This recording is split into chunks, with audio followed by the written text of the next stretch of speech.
Bonjour, donc je présente Gérard Berry en quelques mots. Ancien élève de l'école polytechnique, ingénieur général du corps des mines, membre de l'Académie des sciences et de l'Académie des technologies, Jean Sautune. Il a été aussi chercheur à l'INRIA, à l'Institut national de recherche en informatique et en automatique, INRIA, directeur de la société Esterel. Donc, non seulement c'est un chercheur, mais en même temps il participe à la création d'entreprises et à leur gestion. Il a été directeur scientifique de l'INRIA, président de la commission d'évaluation de cet institut, et il tient la chaire d'informatique et sciences numériques au Collège de France. Voilà, alors je vais m'arrêter là parce que c'est le plus beau titre. Merci Jean-Paul. Je vais vous parler du hasard et du temps, mais déjà du hasard et surtout de l'intuition. Parce que le hasard et l'intuition, c'est un véritable désastre. Nous sommes complètement incapables de penser le hasard de façon satisfaisante, sans apprendre beaucoup. Et même en apprenant, vous allez voir qu'on se fait des grosses illusions sur son niveau de compréhension. On va recommencer par les relations troubles du hasard et de l'intuition. Alors, ça commence très simplement, hein, mais je voudrais montrer que ça illustre parfaitement un principe de Yogi Berra, très grand joueur de baseball et grand créateur d'aphorismes, dont on parlera aussi plus loin. En théorie, la théorie et la pratique, c'est pareil, mais en pratique, c'est pas vrai. Et ça, c'est très important dans toutes les sciences. Mais alors, quand on parle du hasard, vous allez voir, c'est complètement étonnant. Le hasard, c'est un truc qui n'est pas compréhensible pour les gens parce que son mélange avec le temps est vraiment difficile. Regardez, par exemple, les joueurs de roulette. On parlait des jeux juste avant. Les joueurs de roulette, si le 7 n'est pas sorti depuis longtemps, ça, c'est un fait. Il y a deux interprétations possibles. Il y en a une sans le temps. C'est le 7 n'est pas en forme. On entend ça, hein, sans problème. Et la deuxième, qui est encore plus marrante, qui, elle, fait intervenir le temps, c'est « il ne devrait pas tarder ». Et c'est extrêmement dur de ne pas penser ça, même quand on est habitué. Hein, le 7 n'est pas sorti, donc il ne va pas tarder. Alors, il y a ces deux opinions opposées, bien entendu, mais les deux sont complètement idiotes, autant l'une que l'autre. Alors, il y a aussi des phrases, alors c'est deux phrases absolument caricaturales. La première, c'est si j'ai une chance sur 1 million de réussir, il y a une chance sur 2 que j'y arrive. Alors sur 1 million, non, mais une chance sur 5, oui, les gens pensent ça assez volontiers. C'est par exemple la réaction à la vaccination. On ne compare pas les chances d'avoir le Covid et les chances d'avoir un accident de vaccination, les unes étant 1 million de fois plus petites que les autres. Bon, on ne compare pas, on pense qu'on les met à égalité. Et j'aime beaucoup les Shadocks, et je tiens à dire que les Shadocks apprennent beaucoup de choses aux gens. Et le professeur Shadocko avait calculé que la fusée Shadok avait une chance sur 1 million de partir, donc il se dépêchait de terminer les 999 999 premiers essais. Et si on a une chance sur 10, quand on a raté 9 fois, on pense que la probabilité de gagner la 10e est plus grande, et ça c'est vraiment intrinsèque à l'esprit humain. On n'y peut pas grand-chose, même quand on est habitué, et vous allez voir que c'est vrai. Alors je vais vous raconter une histoire d'abord qui m'est arrivée personnellement en 1978 à Antibes. Alors dans mon labo, il y avait une longue discussion, c'était les débuts du grand loto national, il y avait une grande discussion, faut-il jouer au loto ou pas ? Sachant que l'État prend 50% des gains et qu'on a une toute petite chance de gagner énormément. Alors une toute petite chance de gagner énormément, c'est comme pour les accidents de centrales nucléaires, c'est quelque chose qui est difficile à étudier. Mais énormément au loto veut dire un changement de vie total, plus jamais besoin de travailler, etc. Donc une toute petite chance, c'est quelque chose qu'il faut évaluer soigneusement. Alors, ce qu'on a déduit après 2 jours de travail, c'est quelque chose de très stupide. On a dit, si on joue à peu près ce qu'on perd par les poches tous les jours, ça n'a aucune importance, mais il y a quelque chose de très important, c'est de ne pas jouer la même chose que les autres parce que les gagnants partagent les gains et que les numéros ne se valent pas à cause des dates de naissance, des jours du mois, etc. Il y a trop de numéros par rapport aux chiffres de tous les jours. Alors donc, je vais au loto d'Antibes. Alors, il faut comprendre la situation. Il y a la patronne qui est dans sa petite boîte. À côté, il y a le café tabac où les ouvriers, parce que c'était il y a longtemps, viennent prendre leur café Calva. Et je joue 1, 2, 3, 4, 5, 6. Et la matrone, assise sur son siège, me dit cette phrase extraordinaire « Monsieur, je refuse de valider votre grille ». C'est authentique. Et je dis « Mais pourquoi ?» Elle me dit « Pourquoi ?» Elle me dit « Parce que les gens ne viennent pas ici pour perdre. » Ah, donc ça en dit long sur la compréhension du hasard. Hein. Alors, moi, je lui dis, mais une grille ou une autre, c'est exactement la même chose, non? Et elle me dit, mais enfin, cherchez à comprendre, tous vos numéros sont sur une ligne et à gauche, et sur la première en plus. Ça n'a aucune chance. Il faut répartir les numéros dans les lignes et les colonnes. Donc, moi, je joue un peu à l'imbécile et j'essaie dans ma tête de calculer les probas de gagner en faisant comme ça, qui sont faibles. Hein, les distributions par ligne, par colonne, je n'avais pas eu le temps de les calculer, parce que la dame me dit « Vous faites quoi comme métier ?» Et là, elle parlait très fort, donc il y avait tous les gens du café qui venaient et qui s'attroupaient pour voir l'imbécile qui se faisait moucher par la patronne.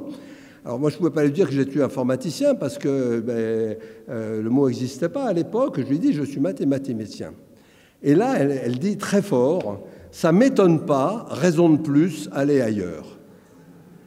Et là, j'ai senti tout le café qui se vengeait de l'école primaire, là, où ils avaient raté les mathématiques. Bon, je vais ailleurs, à Carrefour, je joue un 3, 4, 5, 6 et je perds.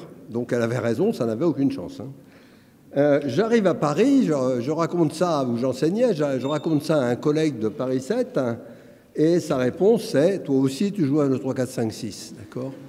Donc ça, c'est une histoire vraie qui montre que moi non plus, je n'avais pas tout compris. Alors je vais maintenant vous présenter deux grands classiques hein, qui marchent à tous les coups et qui sont très étonnants. Le premier, c'est j'ai deux enfants dont l'un est une fille et vous demandez aux gens quelle est la probabilité pour que l'autre soit un garçon. Donc la réponse instantanée est presque universellement une chance sur deux. Elle est évidemment fausse.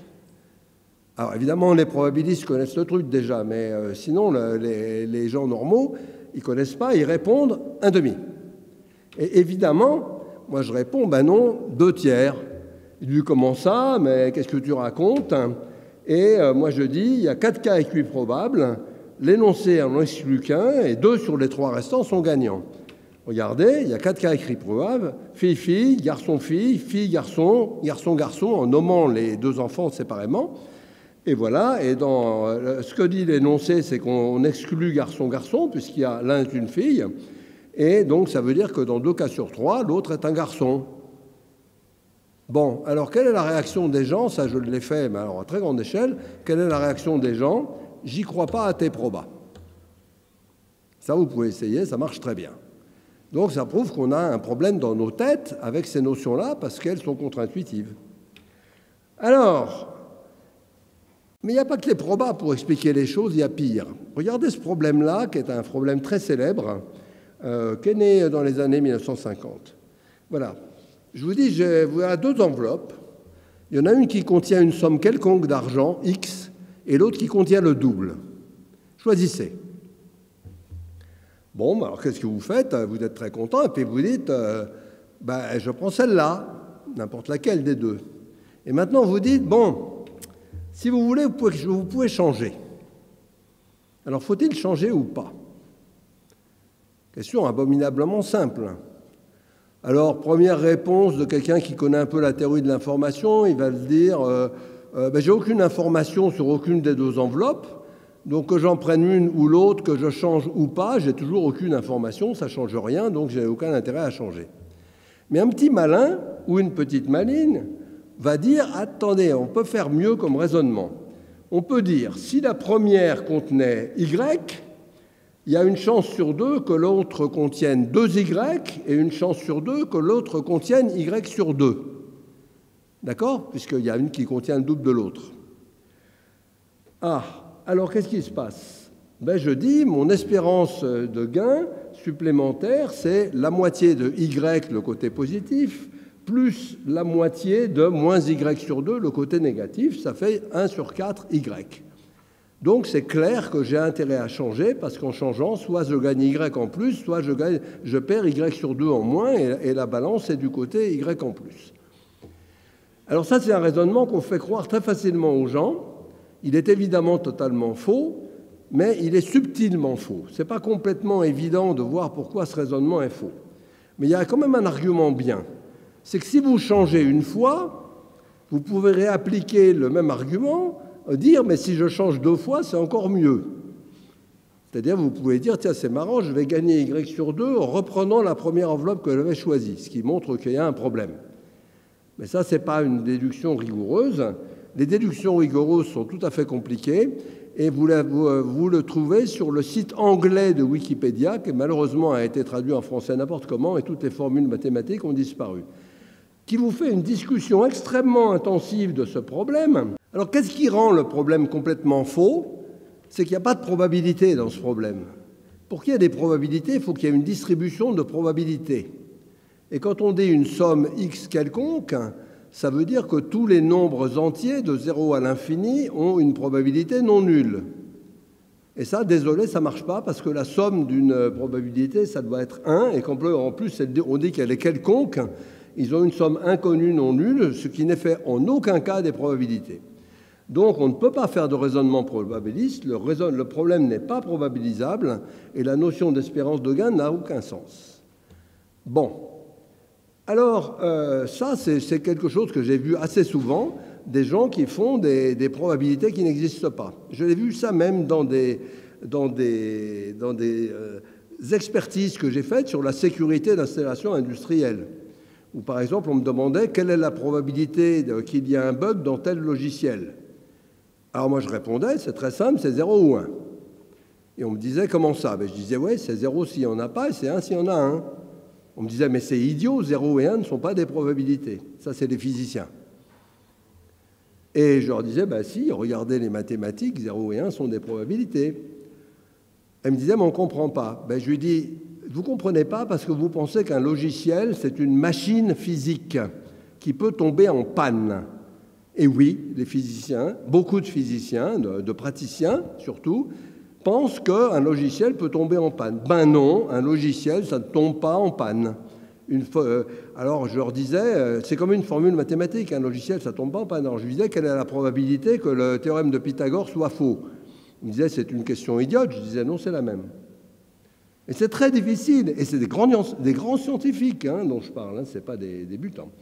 Alors en fait, c'est plus subtil que ça, parce qu'il y a des tas de variantes de ce problème.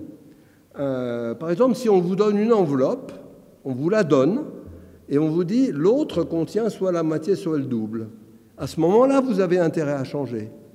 Ah, c'est très subtil, il y a plein de variantes de ce problème, il y a plein d'analyses, il y a 4 ou 6 pages de Wikipédia anglais qui sont vraiment intéressantes. Alors, le pire, c'est le Monty Hall problème. Alors celui-là est vraiment extraordinairement intéressant, je l'ai vécu. Il est arrivé dans les années 80 en France et il a fait des débats sans fin, alors qu'il est complètement trivial, vous allez voir. Alors le Monty Hall problème, c'est un problème tout bête. Ça vient d'un jeu télévisé américain et ça a été publié par Marilyn von Savant dans un journal de New York. Et Marilyn von Savant était la femme qui a le plus haut QI jamais mesuré.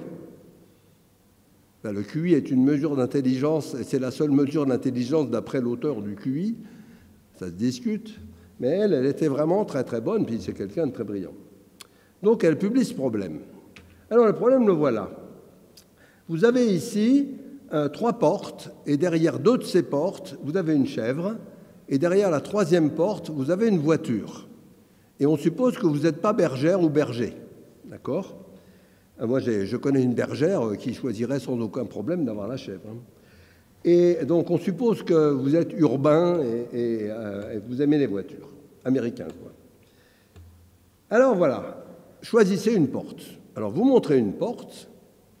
Et là, au lieu d'ouvrir la porte, le patron du jeu vous dit « Ah, mais je vais vous aider, je vais ouvrir une des portes. » Une des 2 autres portes, vous avez, mettons, montré la 1, là j'ai mis la personne, c'est vous, là, la femme, devant la 1, vous avez montré la 1, et il va ouvrir la 2, par exemple, et vous dire, derrière celle-là, il y a une chèvre. Et la question, c'est que faut-il faire? Faut-il garder la porte qu'on avait avant, changer, tirer au sort entre les 2 dernières? Ce serait idiot de montrer la 2, d'accord? Et donc, ce problème a été lancé, elle a donné une réponse, et à peu près tout le monde à ce problème répond 1/2. La probabilité maintenant, comme il nous a montré une chèvre, ça veut dire qu'il y a un nouveau jeu à 2 portes, que le premier jeu a disparu, il y a un nouveau jeu à 2 portes, Il y a une voiture derrière les deux portes ou pas, et donc je tire, j'ai une chance sur 2, que je change ou pas d'ailleurs, que je change, que je retire au sort ou que je garde ma porte, j'ai une chance sur 2. Voilà. D'accord ? On se rejoint. C'est pour ça que le temps est fondamental. Il y a 2 étapes. Ce n'est pas du temps bien compliqué. 2 étapes. Bon. Alors, voilà. Faut-il changer ou pas ? Voilà. Donc, le raisonnement des gens très universel, c'est ma probabilité est passée à 1,5 car il n'y a plus que 2 portes, ça, que je ne change ou pas. Ce qui est vrai. C'est-à-dire que qu'on change ou pas, la probabilité est supérieure à 1,5. Est-ce qu'elle est égale à 1,5 ? Non. Ah. Donc Marilyn von Savant répond à la question de la lecteur et donne la bonne réponse. Et la bonne réponse, c'est il faut changer. Ah. Et là, qu'est-ce qui se passe ? Elle reçoit de toute l'Amérique des milliers de lettres d'injures. D'injures, de profs d'université. Donc, le 92% des gens du public général la traitent de tous les noms. 65% des professeurs d'université disent « mais vous racontez n'importe quoi, il ne faut pas changer, c'est la probabilité 1,5 ». D'accord ? Même Paul Erdős, un des plus grands mathématiciens du XXe siècle, qui a résolu des milliers de problèmes de combinatoires, qui était célèbre. Il n'avait pas de maison, il avait un sac plastique avec ses affaires, il allait chez les gens, et à chaque fois qu'il allait chez les gens, il publiait un papier où les gens disaient j'ai signé quelque chose avec Erdős, et puis il y a le nombre d'Erdős qui dit combien vous connaissez de gens, qu'on connaisse des gens qui connaissent des gens qui ont signé avec Erdős. Erdős est une célébrité, et il a dit non mais attendez, c'est des conneries cette réponse, il faut changer. Mais pourtant, c'est la bonne. J'ai vu des probabilistes célèbres faire des calculs. Il faut changer parce que la probabilité devient 2/3. Faire des calculs, trouver 2/3, dire où est-ce que je me suis trompé. Erdős a fait des simulations informatiques. Il a trouvé 2/3. Il a dit où est-ce que je me suis trompé dans mes simulations. Donc c'est extraordinaire. Il y a un livre extraordinaire sur le sujet qu'il faut vraiment lire, qui s'appelle The Monty Hall Problem. Il est extraordinaire. Alors, je vous montre un bout de lettre, elle est là. J'ai reçu des milliers de lettres. Voilà. Alors, je vous en montre une. Vous avez totalement faux, gravement faux, à propos de cette question. Et j'espère que cette controverse attirera l'attention nationale sur la crise de l'enseignement des mathématiques. Si vous admettez votre erreur, vous contribuerez constructivement à la solution d'une situation déplorable.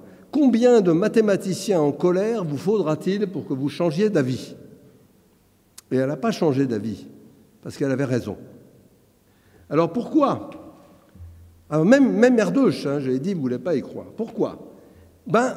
Moi, il se trouve qu'on m'a posé ce problème, et comme je ne connais pas beaucoup les probas, j'ai trouvé tout de suite la solution, parce que ce n'est pas un problème de proba, c'est un problème de comptage complètement trivial, un peu comme les 2 enfants. Regardez, on va supposer par symétrie qu'on prend la première porte. C'est pareil si vous supposez que vous prenez n'importe laquelle. OK. Si j'ai montré la voiture à la première porte, et si je change, alors lui, il va me montrer, mettons, la 3e, ou la 2e, ça va être pareil. Si je change, j'ai perdu. Donc j'ai perdu. Si j'avais gagné au premier coup, j'ai perdu quand je change. Mais si j'avais perdu au premier coup, si j'avais montré une chambre, lui, il n'a pas le choix, il est forcé de m'ouvrir l'autre porte, la porte où il y a la chèvre, puisqu'il n'y en a plus qu'une. Dans le premier cas, il y en avait 2, il pouvait choisir. Mais là, il est forcé de me montrer la chèvre, et si je change, je gagne la voiture. Et c'est pareil, si j'avais montré, si la voiture était dans la 3e porte. Donc tout dépend d'où était la voiture. Si la voiture était dans la 3e porte, il est forcé de me montrer la 2e chèvre. Moi, j'en ai montré une, il est forcé de montrer la 2. Et j'ai gagné, donc c'est bien 2/3. Donc le raisonnement est complètement trivial. Moi, j'avais un gros avantage, c'est que je ne savais pas que c'était un problème de proba. Et puis, mais étant informaticien, les probas, c'est... Mais simplement, je sais juste compter jusqu'à 3. Et les mathématiciens ont fait la preuve qu'ils ne savaient pas compter jusqu'à 3 et analyser ce problème. Donc on peut faire des calculs très compliqués pour trouver des résultats faux. ou des calculs tout bêtes pour trouver des résultats simples.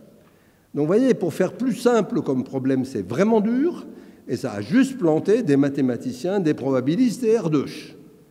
Donc soyons très modestes par rapport à nos capacités intellectuelles et intuitives en probabilité. Donc c'est très beau. Alors comment est-ce qu'elle a réussi à sauver la situation, Marilyn von Savant, de façon absolument géniale? Elle a fait faire une simulation, elle a fait un protocole de simulation que tout le monde a accepté comme correct, avec une pièce qu'on tire au sort, enfin un dé et on prend 1, 2, 3, 4, 5, 6 pour les 3 cas. Et elle a fait faire dans les classes de lycée et de collège aux États-Unis des milliers d'expériences sur des centaines de classes. Et elle a rassemblé les résultats qui donnaient tous 2 tiers. Et là, les mathématiciens ont commencé à se dire « Ah ben oui, le protocole est correct, on l'a approuvé, ils trouvent tous 2 tiers, peut-être qu'il faut qu'on repense. » Cet exemple est complètement extraordinaire, unique dans l'histoire, et il est extrêmement éclairant. Alors, voilà une lettre de classe, hein, c'est notre classe, avec un enthousiasme absolu, est fière d'annoncer que nos résultats sont d'accord avec votre position. Merci pour votre foi dans les professeurs américains pour résoudre ce problème.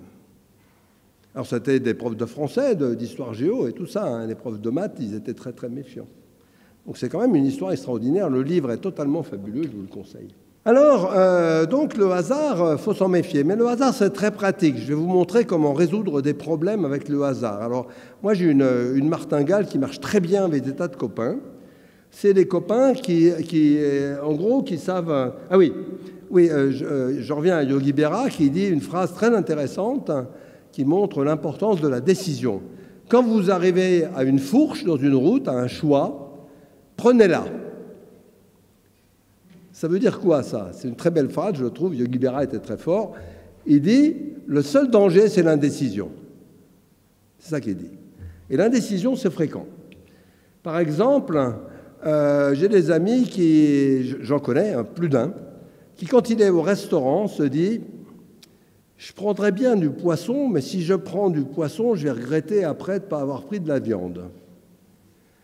Mais je prendrais bien de la viande aussi, mais si je prends de la viande, je vais regretter de ne pas avoir du poisson. » Je suis sûr que vous connaissez des gens comme ça ou que ça vous est déjà arrivé. Et donc, il y a une indécision qui peut ne jamais être tranchée par les gens. Et il y a une méthode toute bête que je conseille. Vous prenez une pièce de monnaie, vous tirez au sort entre poisson et viande. Si le résultat ne vous plaît pas, vous rejouez. Et vous rejouez autant que vous voulez. Puis là, vous comprenez que si ça fait 3 fois que vous rejouez, c'est que ça fait 3 fois que la pièce est tombée du même côté, pile, et que donc vous voulez poisson, et que donc vous voulez la viande.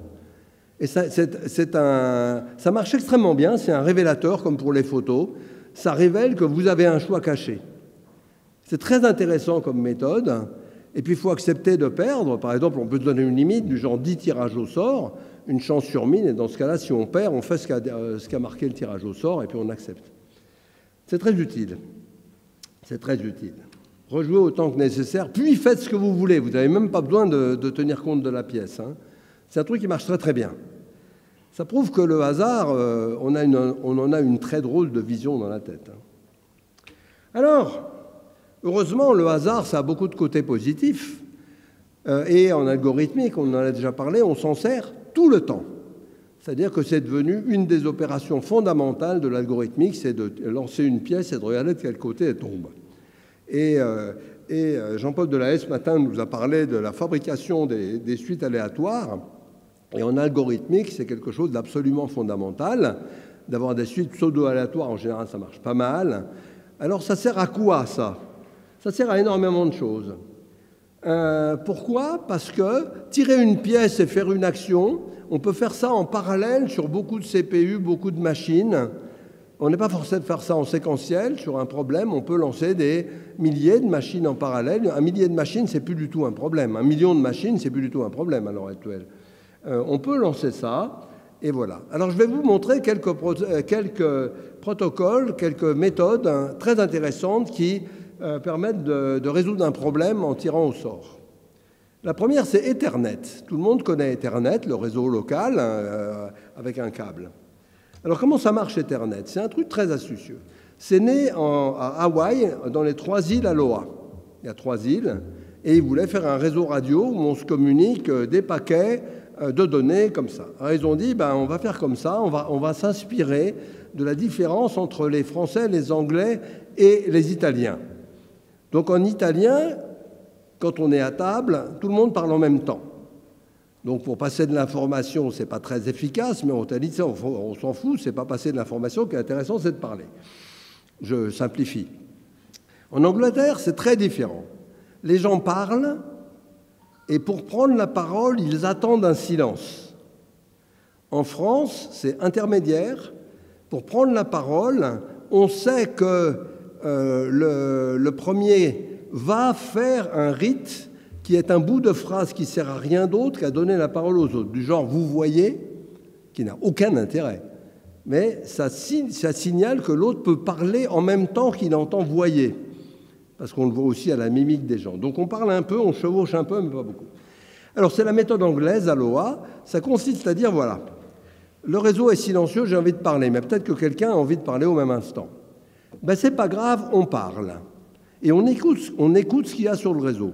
Si c'est ce qu'on a dit, alors, pardon, on attend d'abord que le réseau soit silencieux. Si le réseau est silencieux, on parle. Mais si quelqu'un parle en même temps, ce qu'on entend du réseau n'est pas ce qu'on a dit. On s'arrête de parler. Et là, on prend une pièce à pas mal de côtés et on tire au sort une durée, mettons, entre 0 et 1 seconde. Bon, ce n'est pas des secondes, c'est des millisecondes, mais c'est pareil. On dit, je tire au sort un nombre entre 0 et 1 seconde. Et là, au bout de ce nombre, si l'autre n'a pas commencé à parler avant, ce que j'entends, je parle. Ah, il se peut que lui reparle avec exactement le même nombre. Bon, on dit non, mais ça doit marcher. Alors on l'a mis en place, puis on s'est aperçu que ça ne marchait pas. Et il a fallu longtemps pour démontrer que, on pouvait, avec cette technique-là, se bloquer sans arrêt. C'était possible, ce n'était pas à probabilité 0. Donc il y a eu un changement qui a été fait à Aloha, qui est de dire, et pour faire ce qui s'appelle Ethernet, qui est de dire, si on refait une collision, ce qu'on appelle une collision, c'est quand on parle en même temps, si on refait une collision après une collision, au lieu d'attendre de 0 à 1 seconde, on va doubler le temps, 0 à 2. Si ça recraque, on fait 0 à 4, puis 0 à 8, 0 à 16. Et c'est ça qui se passe dans les câbles Ethernet. Il y a juste un petit problème, c'est qu'on a démontré après beaucoup d'années, et c'est très difficile, que ça ne marche pas non plus. Mais ce n'est pas grave, en pratique, ça marche bien, et c'est ça qu'on fait. Alors, il y a quelqu'un qui s'appelle Kapetanakis, un grec américain, qui a résolu le problème beaucoup mieux. Il dit, si vous avez 5 personnes qui viennent de faire une collision, chacun prend une pièce, tire au sort, et regarde. Si c'est pile, il reparle tout de suite. Si c'est face, pour se recollisionner avec tous les autres piles. Si c'est face, il se tait. Mais ça veut dire qu'en moyenne, il y a la moitié des gens qui se taisent et la moitié des gens qui reparlent. Donc ça va couper le nombre de gens qui veulent parler. On va refaire une collision, mais ils vont tous retirer au sort. Et à la fin, il ne restera plus qu'un qui parle. Pendant ce temps-là, les autres, ils comptent les coups, ils font la différence entre les messages qui passent bien, ça on voit si les bits sont propres ou pas, mais les messages qui ne parlent pas, et une fois que les premiers ont fini de s'entretuer, ils parlent tous, ils s'entretuent, jusqu'à ce qu'il y en a un qui marche. Et ça, on montre que ça marche beaucoup mieux, et que ça marche vraiment. Et l'analyse de ça a été faite par un très grand chercheur qui s'appelait Philippe Chajolet, malheureusement mort, qui était un très grand copain et un immense chercheur, avec des techniques d'analyse du 19e siècle. C'est des trucs extrêmement compliqués, extrêmement subtils. Et par exemple, ils ont pu montrer aussi que si vous avez 15 personnes qui se battent et que vous arrivez avec un message tout frais, qu'est-ce qu'il faut? Il faut rentrer dans le tas de la bagarre ou attendre qu'ils aient fini leur bagarre? C'est mieux de rentrer dans le tas à la 3e décimale. Et ça, c'est des maths hyper sophistiquées. Donc, vous voyez, ça sert de tirer au sort. Alors, la géométrie algorithmique, tous les grands problèmes de géométrie se résolvent comme ça, maintenant. Les problèmes on travaille avec des objets qui ont des millions de faces, de côtés, etc. Les très grands graphes, Facebook, le web. Et puis, PageRank de Google, le classement des réponses de Google, ça, je vais vous le montrer. Et je finirai là-dessus. Et il y a eu 2 cours où on parle intensivement de ça, celui de Claire Mathieu, qui a parlé hier ici, au Collège de France, donc sur la chaire informatique et sciences numériques, et celui de Jean-Daniel Boissonnat qui parlait de géométrie algorithmique, qui utilise massivement l'opération hyper simple qu'est le tirage au sort, même pour calculer des choses exactes. Alors voilà le PageRank, et je vais arrêter là-dessus, la popularité des pages web. Le premier moteur de recherche s'appelait AltaVista, il a été fait par un Français, Louis Monnier, un bon copain à moi, qu'on connaît depuis très longtemps. Il s'appelait AltaVista et le web faisait à l'époque 16 millions de pages. Et ça a été le premier moteur. Le moteur de recherche, je ne crois pas qu'il y ait eu une invention qui ait révolutionné autant le monde dans le XXe siècle. Tout le monde a oublié comment on faisait avant. Et quand le web a grossi, il y avait trop de réponses et il ne classait pas. Et donc Larry Page et Sergey Brin, deux petits étudiants de Stanford, étudiants en thèse, qui n'ont d'ailleurs pas terminé, ont inventé un petit algorithme qui s'appelle PageRank et créé une petite société qui s'appelle Google, donc qui a donc été créé avec un algorithme, qui a maintenant changé, qui est perfectionné et tout. Mais le principe est très simple. Vous avez ici des pages, et l'idée c'est de les classer par popularité. Alors on peut dire la popularité, c'est le nombre de flèches qui pointent sur une page. Ben, ce n'est pas très correct, parce que vous pourriez dire on peut faire des flèches bidons dont le seul rôle c'est d'augmenter la popularité de la page sur laquelle elle pointe. Donc l'idée très très simple, c'est de dire qu'une page est populaire si elle est elle-même très populaire, si elle est elle-même pointée par beaucoup de pages populaires. Ben, ça veut dire que ça se mord la queue, le mot populaire est récursif. Alors ça s'écrit très simplement, c'est une équation. A, c'est l'ensemble des pages, et puis là, c'est l'équation sur la popularité des pointeurs, le degré de sortie. C'est une équation mathématique absolument banale, sauf qu'elle est de taille plusieurs millions ou dizaines ou centaines de millions. Donc on ne sait pas du tout la résoudre, il faudrait inverser des matrices centaines de millions, on ne sait pas faire ça. Mais l'idée est très simple, l'idée de Brin et Page. Vous prenez des petits marcheurs, des petits promeneurs. Et ce que vous faites, vous pouvez en prendre des millions en parallèle, ce n'est pas un problème. Vous les faites démarrer d'une page tirée au sort. Ensuite, quand elles arrivent à une page, elles posent un caillou par terre. Ça veut dire qu'elles incrémentent un petit compteur. Ensuite, elles tirent au sort, selon la popularité, selon la taille du caillou des pages qu'on voit de celle-là, elles tirent au sort une flèche, elles vont là, elles posent un petit caillou, elles font ça 8 fois, puis elles meurent. C'est tout. Vous faites ça, vous baladez vos petits promeneurs, vous en lancez quelques millions, quelques centaines de millions éventuellement, et à la fin, vous regardez la hauteur des tas de cailloux, et c'est une très bonne approximation des popularités. Donc Google est né du tirage au sort. Donc c'est sérieux le tirage au sort, hein, c'est sérieux. Voilà. Alors, tout ça, ça dit aussi que dans n'importe quelle étude mathématique, c'est extrêmement intéressant d'étudier les paradoxes. Alors, je vous en livre quelques-uns de Yogi Berra, que j'aime beaucoup, qui ne sont pas des paradoxes par probabilisme, mais qui sont très importants, je trouve, à comprendre, parce qu'ils excitent nos esprits. Ne jamais répondre à une lettre anonyme, qui est très très simple. Plus personne va dans ce restaurant, il y a trop de monde, que j'aime personnellement beaucoup. Il faut être très prudent si vous ne savez pas où aller, car sinon vous pourriez ne jamais y arriver. Ça, c'est des phrases très intéressantes à étudier.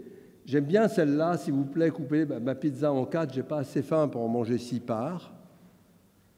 Donc ça fait bien réfléchir. Même Napoléon a eu son Watergate, ça c'est une phrase absolument sublime. Et dans cet hôtel, les serviettes étaient tellement épaisses que j'ai eu du mal à fermer ma valise, qui est une des meilleures phrases de Yogi Berra que je vous présente ici. Voilà.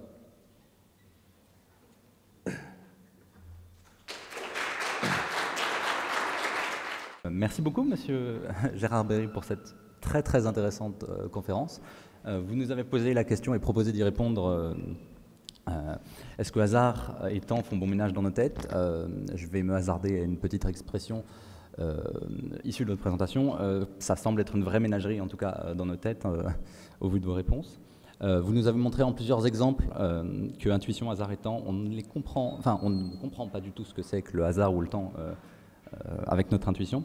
Vous nous avez montré que d'une part, nous pensons que les occurrences passées influencent le futur, comme dans une roulette dans laquelle un numéro serait très peu apparu.